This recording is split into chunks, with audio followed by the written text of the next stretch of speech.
Bien, esta es una jaula con ventilación llamada patín. Está hecha para lo que son animales de crianza doméstica. Esta contiene una ventilación adecuada, ajustable y regulable para cada persona como lo desea.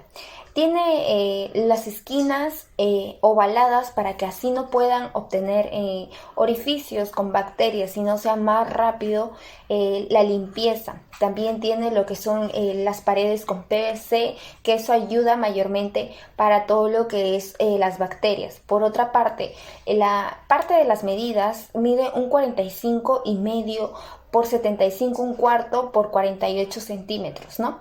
La parte del techo específicamente tiene agujeros con medida de 2,2 centímetros, que eso ayuda mayormente para la iluminación de la que es los rayos ultravioletas, y eso ayudaría también a que el pato o cualquier animal de crianza doméstica tenga una iluminación adecuada.